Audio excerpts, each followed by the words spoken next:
Je voulais être chimiste, inventer des produits, mélanger des produits pour que ça produise d'autres choses. Les développeurs, qu'ils soient front, qu'ils soient back, quel soit le développeur, lui, souvent, son objectif, c'est de trouver la solution. Sans laboratoire, un développeur peut créer. L'utilisateur qui est devant, il va pas penser comme toi, il va pas réaliser que ce bouton-là permet de déclencher telle action. Toi, tu le sais parce que c'est toi qui l'as codé. J'aime beaucoup manipuler les données, interconnecter les systèmes, parce que au final, c'est ce que fait un peu le développeur back-end, c'est faire une machine parler à l'autre. Aïe, dis ça encore une fois. One more time again. Je suis Gérald Joseph Alexandre, digital nomade et grand passionné de tout. Cofondateur de Platypus Agency, agence web spécialisée en e-commerce basée en Martinique, à Paris et en Colombie. Et un podcast qui me ressemble, 99% avis tranché, dans lequel nous aborderons des sujets digitaux, e-commerce, de voyage ou de food. Au travers d'interviews de talk débat, les invités de tous horizons échangeront autour de leur parcours, de leur histoire, partageront leur expérience, donneront leur avis tranché sur les sujets abordés. Se veut ouvert, inspirant, factuel et souhaite donner l'envie à ceux qui l'écouteront eux aussi d'affirmer ce qui les fait vibrer. Ou pas. Bonjour à tous, bienvenue pour ce nouvel épisode de la série Discover. La série Discover est une mini-série qui va nous présenter les métiers du digital et du web. Aujourd'hui, nous allons recevoir Raphaël Privat, qui est développeur de façon générale, mais surtout développeur back-end, et qui va nous expliquer, nous présenter en fait en quoi consiste son métier de développeur back-end. Raphaël, bonjour. Bonjour, Gérald. Comment vas-tu ce matin ? Tranquillement, ça va. Bon. Raphaël, est-ce que tu peux commencer par te présenter un petit peu et puis raconter en quoi consiste le métier de développeur pour toi ? Alors, bonjour à tous, je suis Raphaël Privat, développeur depuis une bonne dizaine d'années, un peu plus. À la base, je suis devenu développeur back-end, mais je voulais surtout être développeur. Je voulais coder des algorithmes qui manipulent des données et qui produisent un certain nombre de choses. Mais j'ai toujours été attiré plutôt par la machine, l'OS, les systèmes d'exploitation. D'ailleurs, je suis souvent un peu sysadmin à mes heures perdues. Je manipule Linux et tout. Donc, je pense que c'est ce qui m'a mis du côté back. C'est parce que je ne suis pas front, tout simplement. Je n'ai jamais trop aimé manipuler les interfaces, les graphismes, ce genre de choses. Je ne m'y connais pas, je ne suis pas particulièrement bon dans ce domaine. Mais par contre, j'aime beaucoup manipuler les données et dialoguer avec l'OS, interconnecter les systèmes. Parce qu'au final, c'est ce que fait un peu le développeur back-end, c'est faire une machine parler à l'autre, en général, souvent avec des calls d'API, REST, ce genre de choses. Et voilà, c'est ce qui me plaît. Ok. Et est-ce que tu peux nous raconter la première expérience ou situation, enfin, le premier souvenir qui t'a conduit à te dire, ben, ça, c'est ce que je veux faire. L'élément déclencheur, finalement, dit, ça, c'est je veux être développeur. C'est pas forcément longue histoire. À la base, je voulais être chimiste. Ce qui m'intéressait, c'était mélanger des produits. Alors, curieusement, ça ressemble un peu, je trouve, au métier de développeur, parce que ce que je voulais faire... Ma mère étant biologiste, j'allais parfois, elle était pharmacienne puis biologiste, j'allais parfois avec elle au laboratoire, à la Ménard, et puis je voyais des machines qui mélangeaient des tubes, tout ça, ça faisait des choses, je trouvais ça assez extraordinaire. Et donc je voulais être chimiste, inventer des choses, inventer des produits, mélanger des produits pour que ça produise d'autres choses. Sauf que pour être chimiste, il faut avoir un labo, beaucoup d'argent, beaucoup de moyens, ce genre de choses. Et étant enfant, lycéen, j'ai rencontré des gars en première qui construisaient des jeux sur leur calculatrice. Je ne suis pas du tout... Les fameuses TI. Exactement. Alors, ma première, c'était une Casio, je sais plus, c'était une Casio graphique, mais avec un basique dessus. Un peu moins évolué que celui de la TI. Et j'ai trouvé ça extraordinaire, bien que je ne sois pas du tout gamer. J'ai pas de jeu, je joue très rarement. Mais les gars, ils écrivaient des choses sur la calculatrice et ça produisait autre chose. J'ai trouvé ça extraordinaire. J'ai harcelé ma mère pour pouvoir obtenir une TI 89 dans les mois. Et là, j'ai mangé le livre de la TI. J'ai même imprimé les 200 pages du manuel assembleur de la TI. Enfin, franchement, je me suis plongé dans ça à court perdu. Je marchais dans la cour du lycée avec ma TI dans la main. Je suis devenu un geek, je crois, à partir de ce moment. Et voilà, du coup, moi, j'ai trouvé ça génial parce que sans laboratoire, un développeur peut créer. C'est très simple en fait, surtout aujourd'hui avec la quantité de how-to qu'il y a sur Internet. C'est très très facile de prendre n'importe quelle machine, même un téléphone, et de se mettre à coder et d'inventer quelque chose en fait. C'est ça, moi le truc, c'est inventer. Et donc voilà, c'est comme ça que je suis tombé dedans. Et puis après, donc première terminale où j'ai essentiellement codé sur ma TI et puis je me suis mis à faire un peu de Visual Basic. C'était quoi le premier programme que tu as fait sur la TI? C'était un petit jeu où alors c'était comment dire un jeu de course en fait. Non, pas vraiment de course. Il fallait éviter des murs. Il y avait un Y qui figurait un petit vaisseau et il se déplaçait entre deux murs qui étaient juste en fait deux rangées de O, la lettre O. Et donc la TI dessinait à chaque il y avait une boucle infinie en fait et puis à chaque boucle elle mettait deux O séparés d'un espace déterminé et il fallait réussir à garder le Y entre les deux O sans toucher les murs. Et comme il y avait dans la boucle il y avait un paramètre aléatoire qui permettait de décaler les murs à gauche ou à droite, donc ça faisait une route en fait et le Y se déplaçait entre les deux et voilà, fallait essayer de le garder entre les deux. Et ce programme-là, tu l'as copié sur d'autres TI pour que tes copains puissent jouer aussi avec Non, parce que à la base, ce programme-là, alors ça m'a sûrement lancé dans l'open source aussi. Je ne l'ai pas inventé. Le jeu, il y avait un gars qui l'avait déjà fait. J'ai voulu le refaire. Donc j'ai volé entre guillemets son idée. J'ai copié son idée pour pouvoir le faire moi-même sur ma TI. Et par contre, est-ce que j'ai inventé... Ah si, alors le tout premier jeu que j'ai inventé moi-même, c'était un simulateur de vol. Forcément, c'était sur une TI, donc c'était quelque chose de très très basique. Mais j'avais mis plein de paramètres d'essence, de vitesse, etc. Et ça ressemblait un peu au premier truc avec le Y qui se déplace entre les deux O. En fait, le but, c'était de réussir à faire décoller un avion. Alors, l'avion, c'était deux tirets avec un X au milieu. Fallait réussir à le faire monter, rester en haut pendant une durée et redescendre, mais sans vider l'essence. Et puis, il fallait pas que la vitesse ait dépassé un certain niveau au moment de l'atterrissage. Enfin, voilà, c'était pas du tout graphique. C'était des lettres partout, dans tous les sens. Mais voilà, c'était un simulateur, quoi.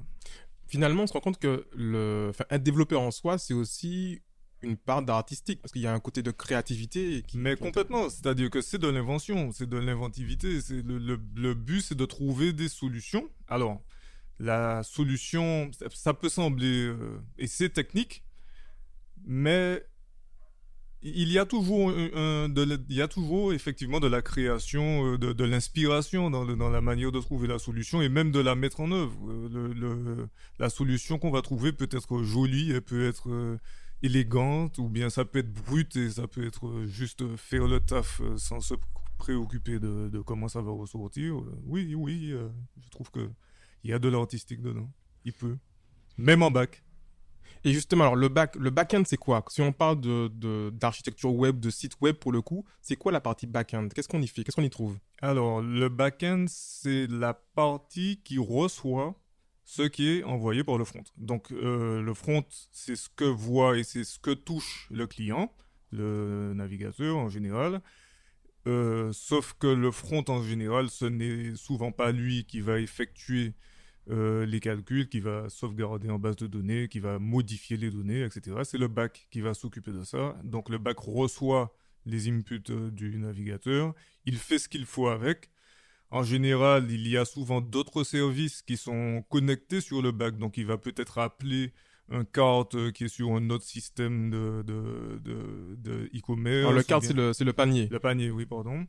ou appeler un système d'envoi d'email, enfin voilà, ce genre de choses. Donc le back communique avec plein d'autres systèmes, il compile un peu les données pour les mettre sous la forme souhaitée, les transformer et pour renvoyer ensuite au front ce qu'il est censé afficher. Donc en fait, il ne se préoccupe pas effectivement de la manière dont les données seront affichées sur le front. Ce qu'il fait, c'est manipuler les données, les recevoir, les transformer, les renvoyer, essentiellement. Ou appeler d'autres services qui font la même chose. Donc une grosse partie de l'intelligence finalement, elle est dans le bac.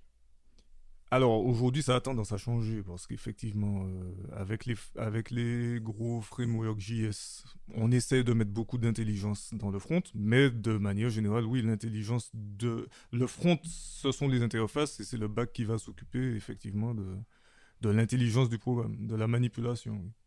Ok. Est-ce que tu peux nous dire un petit peu finalement, là on a en fait avancé très vite, mais dans ton parcours, comment après, une fois que tu t'es dit, bah, ok, maintenant moi je veux être développeur, tu avais peut-être une dizaine d'années, peut-être un peu moins, je sais pas, et comment tu y es arrivé concrètement finalement? Alors d'abord, après mon bac, je suis parti à Toulouse faire un DUT informatique parce que pour moi c'était ce qui me mettait le plus rapidement les mains dans le cambouis, quoi, dans le dev, quoi. Donc, j'ai d'abord fait un DUT. Et après mon DUT, je suis rentré en Martinique faire une licence professionnelle, toujours, pour pouvoir garder le côté technique en Martinique. Et quand j'étais en licence professionnelle à Shellshare, donc j'avais un prof qui travaillait pour une boîte immobilière qui m'a recruté, entre guillemets, à la fin de ma licence pour travailler avec dans cette boîte immobilière. Donc, je suis devenu développeur web. Donc là, je faisais à peu près tout, du front, du back, je faisais des interfaces pas jolies. J'ai fait rentrer ensuite un copain graphiste qui, lui, m'a permis de me séparer de cette histoire d'inventer des interfaces pas jolies. Moi, je codais ce que lui produisait, donc c'était beaucoup plus simple et beaucoup mieux pour moi. Ça me permettait de rester... Alors, je faisais toujours du front parce que je devais coder l'interface, mais c'était plus moi qui la designais, quoi. Donc, c'était bien plus agréable.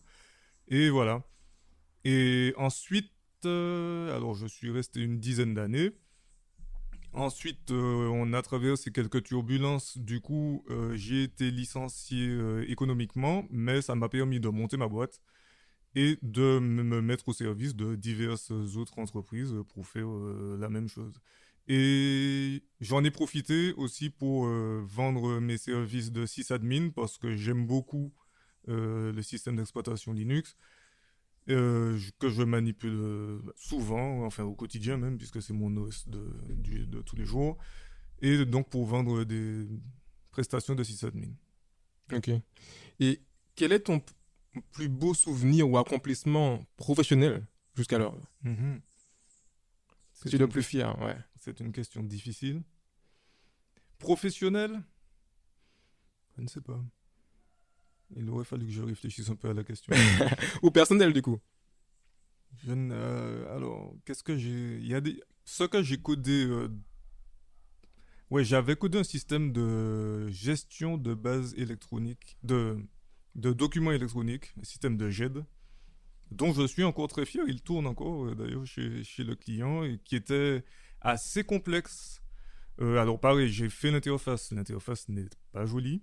Mais ça fonctionne super bien parce que c'était interconnecté, un système Redmine. On avait utilisé le wiki de Redmine pour pouvoir stocker les documents, mais dedans, j'avais créé un système de balisage pour pouvoir créer des champs avec la syntaxe de Redmine pour que ça puisse s'afficher dans le client, que les collaborateurs puissent ensuite remplir les champs, que ça génère un PDF, qu'ensuite on envoie le PDF chez un fournisseur de signature électronique. Et je trouvais ça, je me suis éclaté dans ça, j'ai trouvé ça assez intéressant. Et dernièrement, j'en ai fait un autre que je trouve aussi bien fait, c'est un système d'organigramme du personnel qui est toujours basé sur Redmine d'ailleurs. Alors, c'est quoi Redmine en fait pour le coup, pour les autres? Redmine, c'est juste un gestionnaire de projet en fait, donc c'est un système de gestion de tickets. Ok.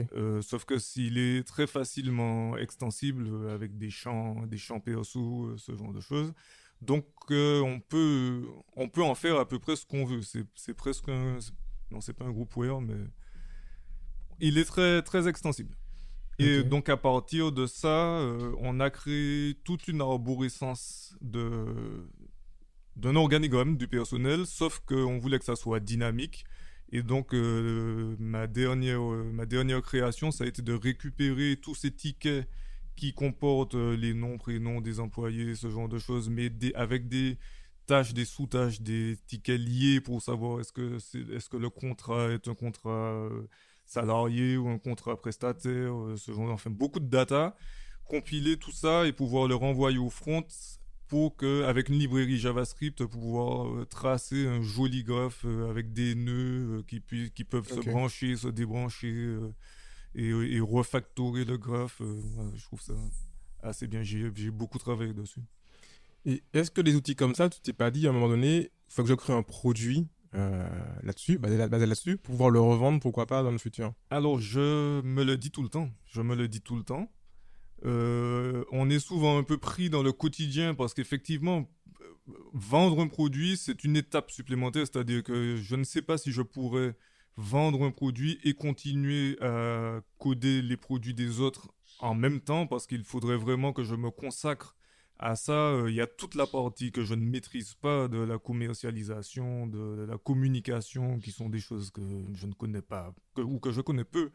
Et du coup, ouais, en fait, ça me demanderait de mettre beaucoup de choses de côté.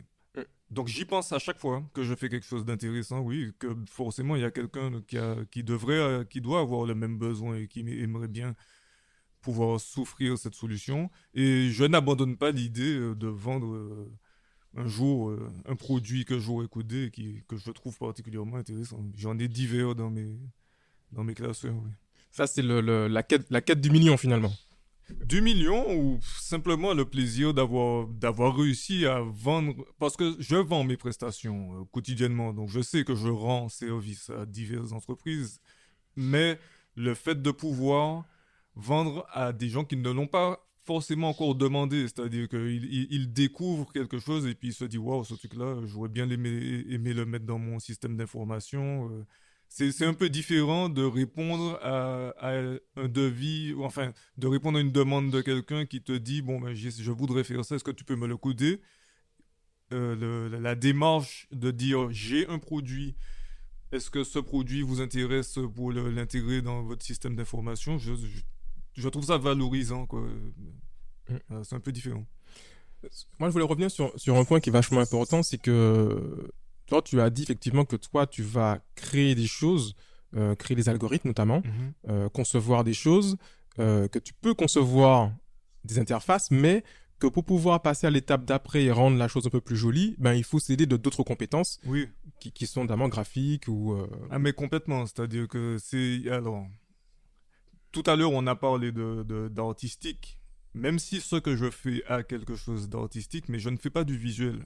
Et c'est un métier. C'est un métier, ce sont des compétences que je n'ai pas. Je suis capable de dire, en voyant une interface, est-ce qu'elle est jolie ou en l'utilisant, est-ce qu'elle sera pratique pour l'utilisateur. Mais la concevoir, c'est un autre step. C'est-à-dire que moi, ce que je vais faire, surtout quand on est en train de coder son programme, on a tendance à... Comme on sait ce qu'on fait, on ne perçoit pas parfois les incohérences du design, de l'UX et se dire ah, ouais mais l'utilisateur qui est devant il va pas penser comme toi, il va pas réaliser que ce bouton là permet de déclencher telle action. Toi tu le sais parce que c'est toi qui l'as codé. Et donc ça c'est le boulot du graphiste et des spécialistes de l'UX. Et ce n'est pas le mien, quoi. Donc, c'est sûr que si c'est moi qui le fais, je risque. Ça va fonctionner, mais ça sera pas intuitif. Ça risque de ne pas être intuitif. Donc c'est mieux, oui, d'avoir quelqu'un qui peut penser. De toutes les façons, il est préférable d'avoir quelqu'un qui n'est pas en train de coder le logiciel pour pouvoir concevoir l'interface. Parce que quand on est plongé dans le logiciel, on ne pense pas comme un client. Et ça, on se rend compte que ça, c'est le cas dans beaucoup de domaines. Quand on est immergé dans quelque chose, on n'a pas le recul nécessaire Exactement. pour pouvoir prendre les bonnes décisions. Exactement. Et encore plus où finalement qu'on crée des produits, notamment web, où là, en fait, le client, le client final, c'est le monde entier potentiellement. Mhm. Et il y en a des millions, en fait. Il y a C'est des ça. millions de typologies de clients. Et le travail de l'UX, pour le coup, c'est de se dire, ben, par rapport à nos cibles prioritaires, concevons une interface qui est la plus adaptée par rapport à nos cibles et à ceux qui vont utiliser l'interface, pour le coup. Exactement. Tu as dit le mot, c'est le mot recul en fait. On ne peut pas, en étant en train de coder le logiciel, avoir le recul nécessaire pour penser, comme tu as dit, aux millions de personnes qui vont arriver, s'asseoir devant vont devoir comprendre comment ça marche, quoi. Nous, parce que nous, on sait déjà comment ça marche. Du coup, on n'a pas la vision du novice qui s'assoit devant et qui doit comprendre sur l'instant ce que ça doit faire, quoi. Donc oui, il faut quelqu'un qui a le recul. Alors, j'ai abordé le sujet donc, du projet dans lequel tu es le plus fier. Et si on devait parler de celui qui t'a le plus, on va dire, le plus mauvais souvenir, en fait, finalement, en tant que développeur que tu as eu. J'ai pas vraiment de mauvais souvenirs. Alors par contre, j'ai fait des conneries, forcément, parce que quand j'ai commencé, je sortais de ma licence. Ben là, j'ai des logiciels qui sont toujours en train de tourner chez certains clients. Ils fonctionnent, mais c'était des mauvais, c'était mal codé, c'est-à-dire que le code est crade, quoi. C'était un code d'étudiant. Mm. Euh, alors, ça marche, mais ça pourrait fonctionner bien mieux. Parfois, ce n'est pas du tout optimisé, parfois c'est lent, ou il peut y avoir des failles. C'est-à-dire que je ne pense pas. Est-ce qu'il y a. Ça, c'est une grande question. Est-ce qu'il y a de mauvais logiciels? Oui, il y a sûrement de mauvais logiciels, mais pour dire que j'en ai honte, non, parce que ça, j'apprenais. C'était nouveau, je découvrais. Et je me suis amélioré avec le temps, donc j'ai sûrement dû coder à l'époque des choses qui n'étaient pas jolies. Et en vérité, je vais encore coder des choses qui sont pas jolies parce on fait du web. Il n'y a pas un jour où il n'y a pas une nouvelle techno qui sort. Et même quand on code dans des technos qui sont éprouvés, qu'on connaît depuis des années, même ceux qui font du C, il n'y a aucun moyen qu'un développeur vienne nous dire qu'il a codé sans bug. Ça n'existe pas. On écrit pour chaque logiciel plusieurs centaines de lignes.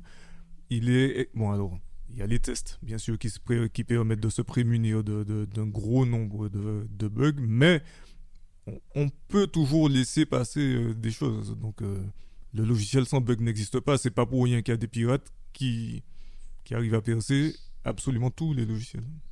Mm. Donc, pour en revenir à la question, mon plus mauvais souvenir, je pense que c'est le jour où j'ai effacé une base de données de prod. Je pense que c'est le mauvais souvenir de beaucoup de devs et de sysadmins, c'est de lancer la requête sur la mauvaise table, la mauvaise base, te rendre compte que tu n'étais pas sur la base de test, mais que tu étais sur la base de prod, et puis tu as supprimé tous les clients, tous les utilisateurs du client, et puis que pouf, là, en quelques secondes, le site est complètement planté, les gens ne retrouvent plus leurs écritures, qu'est-ce qui se passe, on peut plus rien vendre, la boîte est plantée, quoi, tu plantes la boîte. Mais c'est pour ça qu'il y a les backups. Donc il faut essayer d'expliquer au client que oups, j'ai fait une grosse bêtise, mais ne bougez pas, donnez-moi 15 minutes et je remets tout d'équerre. Mais c'est important ce que tu dis parce qu'en fait, finalement, le point que tu abordes, c'est un peu le point du service après-vente ou de l'assurance. C'est-à-dire que aussi convaincre les clients de dire, ben, ok, vous avez acheté une solution ou vous avez acheté un service, on va développer quelque chose, mais il faut continuer à investir dedans pour pouvoir avoir, le cas échéant, un backup ou quelqu'un qui est là pour intervenir, pour remettre tout ça en état s'il se passe quelque chose. Là, c'est toi qui as fait l'erreur pour le coup, mais il y a quelques mois, il y a eu un incendie donc chez OVH. Et là, en fait, si eux, ils sont pas outillés, c'est vraiment problématique. Je crois que c'est Bill Gates qui a dit que que l'erreur est humaine, mais que pour un vrai désastre, il faut un ordinateur. Je pense que c'est vrai, c'est-à-dire que l'erreur arrivera. L'erreur ou le bug, puisque dans l'exemple d'OVH, on peut considérer qu'il y avait une erreur de leur côté, mais c'est-à-dire que la merde va arriver, quoi. Et forcément, il faut s'en prémunir. Alors que ça soit une perte de données ou Parfois, le problème ne se situe même pas au niveau du logiciel qui a été fourni. Ça peut être carrément le système d'exploitation sur lequel est hébergé le site qui peut se faire percer parce qu'on découvre des failles, il y a des 0D qui sortent tous les jours. Donc, il faut un produit. Il s'accompagne, oui. Et il faut s'attendre à devoir le faire évoluer, à parfois le patcher, c'est-à-dire boucher des trous parce on s'est rendu compte que telle librairie avait une faille, ou bien, ce dont on parlait tout à l'heure, un problème de base de données, le serveur qui meurt, les backups, enfin voilà. Oui, il y a beaucoup d'à côté. Il suffit pas juste de coder, livrer et puis on laisse tourner quoi. Il y a toute une étape oui d'accompagnement du logiciel et d'évolution. En général, un logiciel, c'est comme ça c'est un début de mesure de la qualité d'un logiciel. Quand on cherche un soft ou un framework, on regarde de quand date le dernier commit, tu vois. Si je regarde que j'ai besoin de choisir un framework, mais que je vois que il n'y a eu aucun code qui a été poussé dessus depuis 1 an et demi, 2 ans, c'est un logiciel qui est mort. Parce qu'il n'y a pas de logiciel qui n'a pas besoin d'évoluer. Ça n'existe pas. Alors, le commit, finalement, c'est un bout de code. Un bout de code qui a été envoyé sur un système de gestion de version, Voilà. pour le coup, à un moment donné. Donc, quand on se rend compte, effectivement, qu'il n'y a pas eu de mise à jour du code pendant des mois, on se rend compte que le gel, il n'est plus maintenu. C'est ça. Et Il n'est plus maintenu, c'est le mot. Et donc, ce qu'il est sûrement... On peut s'attendre à ce qu'il y ait des failles. Un logiciel qui n'est plus maintenu, il aura des failles. Alors, pour le coup, dans tout ça, qu'est-ce qui t'a te provoqué du plaisir dans ce que tu fais au quotidien? Alors, là aussi c'est un peu difficile. J'aime ce que je fais, mais quoi spécifiquement? Quand tu codes, quand tu fais un algorithme, quand tu trouves une solution, Ouais, trouver une solution, c'est le pied. C'est un peu bête à dire, mais quand c'est quelque chose qui arrive assez souvent de rester bloqué des heures, le truc ça marche pas, je comprends pas, j'ai tout vérifié, etc. Et puis tu comprends l'erreur que tu as faite. C'est une jouissance de réussir à débugger. Débugger c'est cool, j'aime ça, j'aime bien débugger ce qui marche pas. Après, trouver une solution que je trouve élégante aussi. J'aime bien un algo qui fait les choses différemment, quoi. On n'aurait pas pensé à le faire comme ça, et puis je me dis, ah ben ouais, c'est cool. Mais de manière générale, moi, j'aime bien être assis devant mon PC, et puis coder, quoi. Je sais pas, je suis dans ma bulle, je mets la bande originale de Game of Thrones, et puis je code. Je sais pas, je suis dans mon petit monde, je cherche des solutions. Moi, j'ai des images de développeurs qui dans des open space qui carrément qui crient, qui expriment leur joie quand ils ont trouvé une solution, un bug ou un truc. Non mais oui, c'est jouissif quand on a trouvé la solution. Ouais. Voilà. Alors, ce qui est important à retenir pour moi là-dessus, c'est de dire que les développeurs, qu'ils soient front, qu'ils soient back, quel soit le développeur, lui, souvent son objectif, c'est de trouver la solution et pouvoir atteindre cette jouissance dont tu parles là. Et c'est vraiment ça qui caractérise les développeurs. Le code ne fait que ça en vrai. Il n'est là. La seule chose qu'on lui demande, c'est on nous apporte un problème. Bon, ben trouve la solution. Moi, j'ai besoin de faire rentrer telle donnée, ensuite de la tourner de telle manière à ce qu'elle me renvoie telle autre donnée. Bon, ben débrouille-toi et donne-moi fais sortir le truc, quoi. Tu vois. On est des trouveurs de solutions en vrai. Pour moi, oui. On pourrait résumer le code à trouver des solutions. Oui. Alors, aujourd'hui, où es-tu? Où est-ce que tu vis? Qu'est-ce que tu fais? Quels sont tes futurs projets au niveau professionnel? Alors, où je suis là? Je suis à Fonzombie, en Martinique, parce que je suis rentré pour 2 mois pour voir la famille, parce que depuis 2 ans, je vis à Montréal. Je vis à Montréal parce que mon épouse a trouvé du taf là-bas et moi-même je trouvais ça intéressant d'aller là-bas, tâter un peu le marché québécois. Donc je suis là-bas, je cherche des clients québécois pour leur proposer mes services. Il y en a pas mal, mais je continue aussi à travailler pour mes clients ici, en Martinique. Et mes projets, alors si ma femme m'entendait dire que j'en ai trop, Parce que effectivement, j'ai toujours un milliard d'idées en tête, de trucs que j'ai envie de faire, que je voudrais faire. Chaque matin, je me lève avec une nouvelle idée. Du coup, j'ai beaucoup trop de projets pour pouvoir. Je ne sais pas. Pour l'instant, je fais ce que je sais faire. Je vends mes services et j'attends le jour où je vais trouver la bonne idée, où je me dis, bon, celle-là, là, je la tiens, là, je vais pas la lâcher et je vais essayer de vendre ça. Ouais. Ok. Et si on devait te joindre, on peut te trouver où? rpr@pvl.io. C'est simplement. Donc, Par email. rpr@privilog.io. Non, c'est pvl.io ou sinon ça marche avec privilog.com. Donc, Ok, d'accord. Raphaël, merci beaucoup c'est moi. et à très vite. Ok, à bientôt. Merci d'avoir écouté l'intégralité de notre podcast. Si vous avez apprécié, n'hésitez pas à partager et encore partager.